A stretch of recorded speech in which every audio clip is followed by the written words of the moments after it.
Halo, shalom semuanya. Sekali lagi shalom. Ya, kembali lagi bersama saya Mr. Bagas. Kita akan melanjutkan pembelajaran materi pendidikan agama Kristen kelas 7 SMP. Dan ya, sebelum kalian melanjutkan video ini, buat yang belum siap, silakan kalian persiapkan dulu. Yang belum mandi silakan mandi dulu. Yang belum makan pagi, yang belum makan siang, pokoknya intinya yang belum makan silakan makan dulu. Pokoknya kalian harus fit, kalian harus fokus, kalian harus segar bugar, sehat, ceria, seperti itu. Nah, jika belum silakan di pause dulu.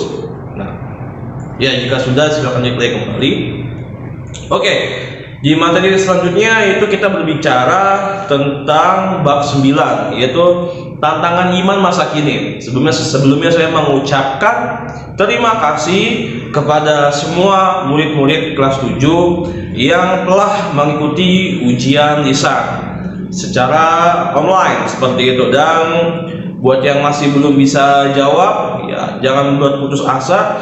Ayo tetap kalian harus berani berkata-kata, berani berbicara, berani mengeluarkan pendapat seperti itu, karena itulah tantangannya kalau kalian ujian lisan. Jadi pertanyaan dilontarkan seperti kuis gitu, lalu kalian harus cepat berpikir dan kalian harus cepat menjawab seperti itu, karena dari situ saya menilai bagaimana pemahaman kalian dan juga saya menilai pengetahuan kalian sudah sampai sejauh mana. Dan mudah-mudahan, dan jangan mudah-mudahan sih, ya intinya kalian harus pasti melaksanakan apa yang sudah diajarkan seperti itu. Nah, di tantangan iman masa kini, sebelumnya kan kalian telah belajar tentang bagaimana pentingnya bersolidaritas gitu.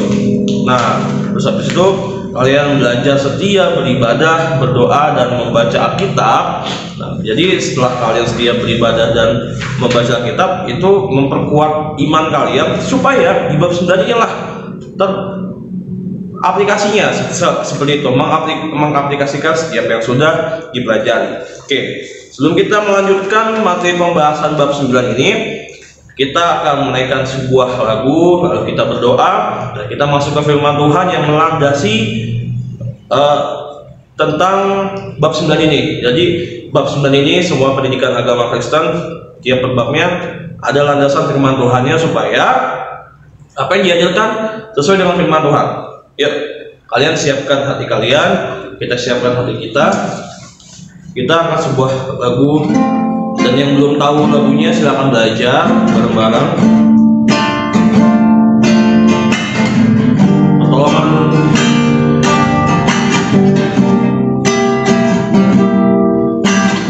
Hatiku tenang berada dekatmu, lah jawaban hidupku. Hatiku tenang berada dekatmu, yang di arah hidupku. Pertolonganmu begitu ajaib, Kaulah memikat hatiku di saat aku tak sanggup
kepadamu, rasakan kasih-Mu Tuhan. Mari kita berdoa. Tuhan Yesus yang baik, terima kasih Tuhan atas karena kasih-Mu dan atas karena kemurahan-Mu bagi setiap kami Tuhan.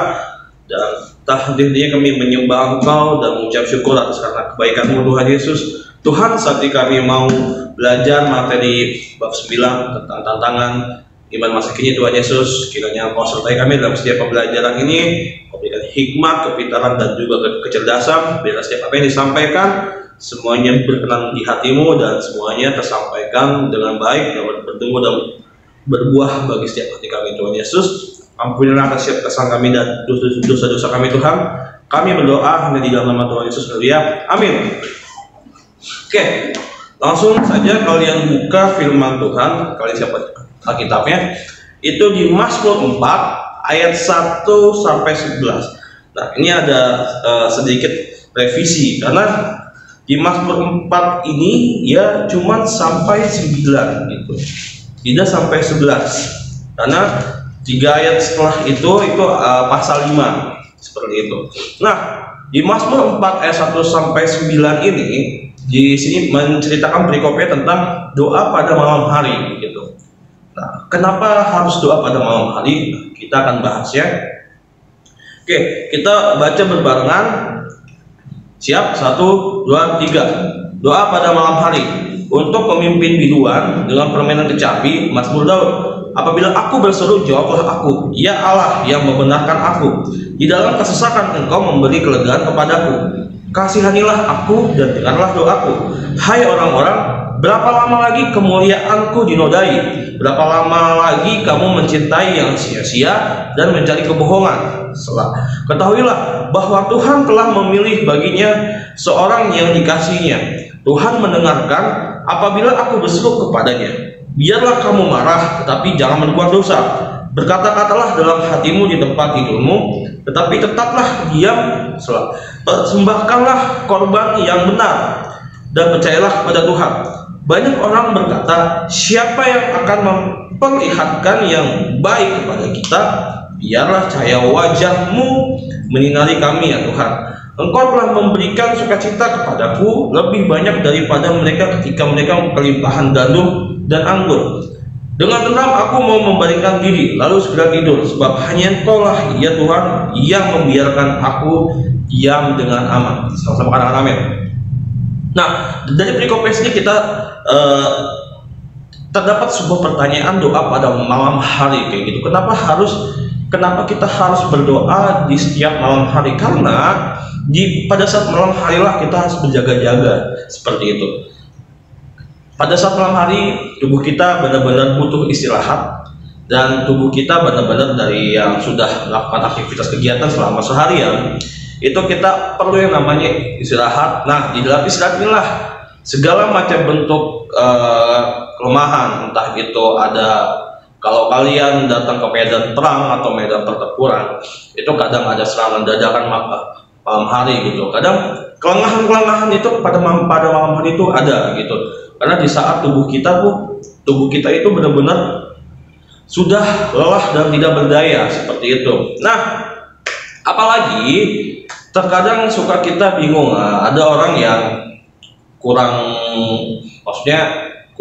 tidur, terus nah itu kayak orang yang kurang tidur itu diserang oleh rasa kecemasan itu, karena orang yang kurang tidur ini dia banyak pikirannya, seperti dia tuh kepikiran apa, jadi tidurnya kurang dan kurang nyenyak seperti itu. Lalu ada mungkin ya orang yang kalau kurang tidur, ya ada juga orang yang karena sibuk. Nah, inilah kita harus mengucap syukur, terima kasih kalau kita mempunyai waktu tidur yang cukup. Kadang ada orang yang benar sibuk sampai dia tidurnya kurang kayak gitu. Bahkan orang yang sangat menikmati tidur adalah kasih karunia Tuhan yang sangat-sangat luar biasa bagi setiap kita gitu. Karena di saat kita lelah, tidur itu adalah cara untuk kita merefresh kembali ke segala kegiatan, segala macam ya tubuh kita, sel-sel kita, terus malam juga pun semua organ pencernaan itu semua sudah mulai bekerja. Tubuh kita ya istirahat tapi organ dalamnya enggak. Makanya di saat malam hari lebih baik kalian tidak mengkonsumsi apa-apa karena tubuh sedang bekerja di dalam seperti itu. Jadi kalau kalian tubuhnya lagi bekerja tiba-tiba dimasukin makanan, nah makanan ini yang kendap nanti gitu. Makanya kenapa malam hari kalian suka timbul lapar itu karena semua proses makanan itu sudah diproses gitu, jadinya ya kosong lagi. Nah kalau kalian makan lagi itu pun nggak langsung diproses kayak gitu. Nah, itulah yang membuat kalian gemuk seperti itu. Kalau yang sedang diproses maka timbulnya suatu lapar, terus habis itu kalian makan. Nah, itulah kalian jangan sampai kalian makan malam gemuk. Gak bagus kalau kalian merasa lapar, mending makan buah seperti itu. Nah pada saat malam hari pun yang paling normal, yang paling sehat adalah segala bentuk sisa-sisa pencernaan itu setiap pagi harusnya memang normalnya bagusnya adalah dibuang seperti itu. Makanya kalau orang yang suka BAB, buang air besar tiap pagi, itu bagus pencernaannya seperti itu. Nah ada 4 poin yang akan saya sampaikan untuk melandasi firman Tuhan, melandasi bab 9 ini, maksudnya 4 poin dari firman Tuhan yang melandasi materi bab 9 ini gitu. Yang pertama adalah supaya kita iman kita itu bisa menghadapi setiap tantangan di masa kini, itu yang pertama adalah berseru kepada Tuhan. Seperti halnya ayat di Mazmur 4 ayat 2, apabila aku berseru, jawablah aku ya Allah yang membenarkan aku. Jadi gini, kalau kita tidak datang kepada Tuhan, jika kita tidak berseru, kita tidak meminta pertolongannya, maka iman kita nggak kuat. Makanya kenapa di bab sebelumnya, di bab 8, beribadah, berdoa, dan membaca kitab itu salah satu cara untuk kita memperkuat iman. Nah itulah sebagai tanda kita harus berseru pada Tuhan. Setelah kita melakukan setia beribadah, berdoa, dan membaca kitab, kita pun harus berseru. Maksudnya berseru itu apa sih? Berseru itu adalah kita gini, kita memanggil Tuhan, berseru Yesus, Yesus gitu, Yesus gitu, berseru gitu. Karena kalau di perjanjian lama dan baru yang ditulis di Alkitab, berseru itu memang benar-benar kita menyerukan seperti itu, mengeluarkan kata-kata seperti itu, berseru gitu, berseru. Jadi mengeluarkan suatu kegiatan aktivitas seperti itu. Makanya kalau kalian berdoa pun harus berdoa berseru pada Tuhan gitu. Tapi ya nggak harus kayak Yesus gitu, enggak, tapi ya kita benar-benar menyerukan nama Yesus, Yesus gitu. Benar-benar sebuah titik, bagaimana kalian benar-benar titik teratasnya emosi kalian, menyeru, seru kayak gitu, benar-benar paling dalamnya itu emosi kalian untuk bagaimana menyerukan kemuliaannya Tuhan, menyerukan segala macam kebaikan Tuhan seperti itu. Nah itulah jika kita sudah berseru, kita memanggil nama Yesus gitu. Terus jika kita sudah berseru, habis itu kita harus berendah hati seperti itu. Di ayat 2 yang bagian B-nya, setelah kita berseru, kita harus rendah hati. Di ayat B-nya nih, Mazmur 4 ayat 2b, memberi kelegaan kepadaku, kasihanilah aku, dengarlah doaku. Jadi dia meminta pengasihan dari Tuhan, meminta pengasihan dari Tuhan, seperti orang lumpuh yang berada di gerbang Yerusalem pada saat Yesus lewat, dia disuruh manggil Yesus gitu, jika engkau mau tahirkanlah aku. Terus dia menyerukan itu, terus akhirnya ini orang apa sih teriak-teriak gitu, tapi ya Yesus menghampiri dengan belas kasihan seperti itu. Makanya kita perlu merendahkan hati kita kepada Tuhan. Kita sudah datang, kita menyerukan kemuliaan Tuhan, terus kita merendahkan hati, Tuhan inilah kami tidak ada apa-apanya gitu, meminta pengasihan Tuhan, Tuhan kasihanilah kami Tuhan gitu, dengan kerendahan hati gitu, datang kepada Tuhan. Di Mazmur 4 ayat 2, setelah kita berseru, kita merendahkan diri, merendahkan hati kita di hadapan Tuhan.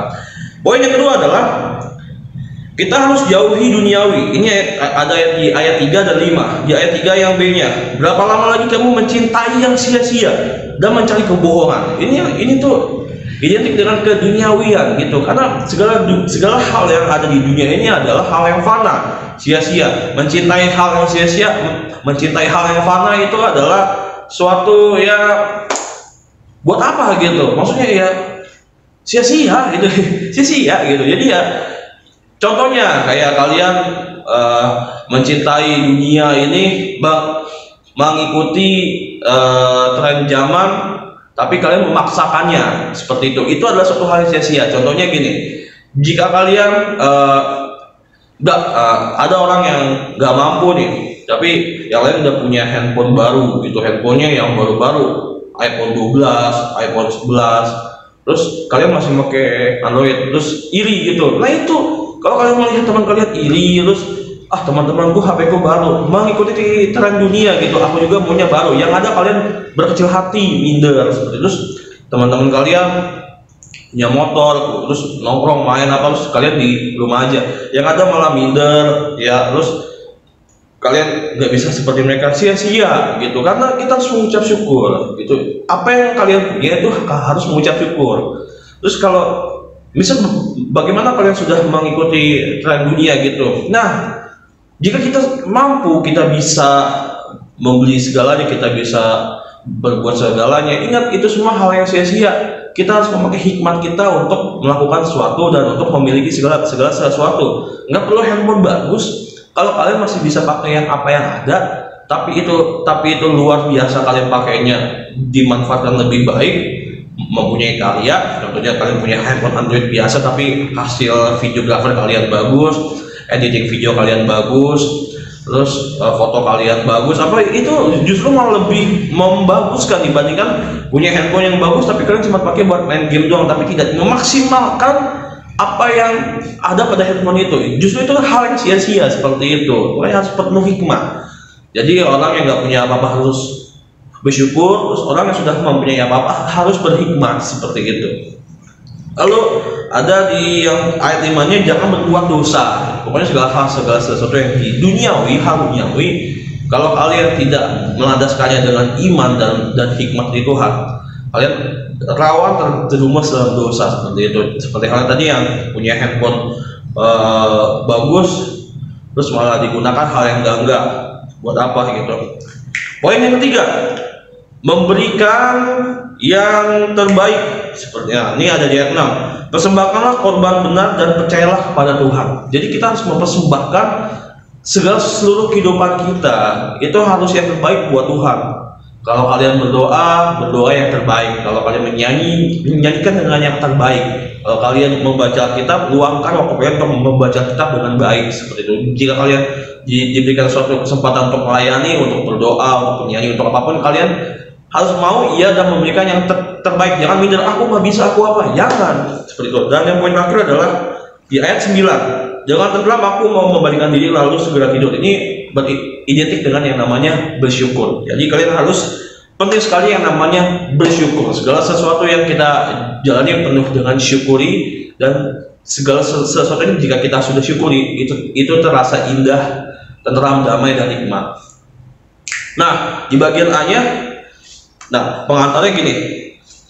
Pembahasan ini bertujuan untuk mencerahkan pemikiran mengenai memelihara iman supaya dapat menghadapi tantangan seperti itu. Dunia masa kini menyuguhkan berbagai tantangan yang dapat meruntuhkan iman kamu sebagai remaja. Oleh karena itu, pembelajaran ini ingin menyadarkan kamu mengenai tantangan yang kamu hadapi dalam kehidupan sehari-hari.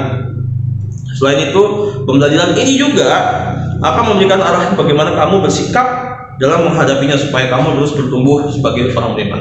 Oke, cukup sekian pembahasan dari saya dan firman Tuhan hari ini, sudah 20 menit. Jadi 4 poin tadi. Yang pertama, berseru pada Tuhan dan merendahkan hati kita. Yang kedua, jauhi duniawi. Yang ketiga, memberikan yang terbaik. Dan yang terakhir adalah bersyukur. Tanamkan dalam diri kalian keempat poin tadi gitu. Cukup sekian dan terima kasih. Mari kita berdoa. Tuhan Yesus yang baik, terima kasih Tuhan atas karena kasih-Mu dan atas karena kemurahan-Mu bagi kami. Tuhan Yesus, kami sudah mendengarkan firman dan materi pada hari ini Tuhan, dan kiranya apa yang setiap Engkau sampaikan dapat bertumbuh dan tertanam dalam hati setiap kami. Tuhan Yesus, Engkau berkati sekolah Danbi, Engkau berkati guru-guru, dan Engkau berkati murid-murid Danbi dan juga keluarga Tuhan Yesus. Ampun atas setiap kesalahan kami dan dosa-dosa kami Tuhan. Kami berdoa hanya di nama Tuhan Yesus. Haleluya. Amin. Oke, cukup sekian dan terima kasih. Tuhan Yesus memberkati. God bless.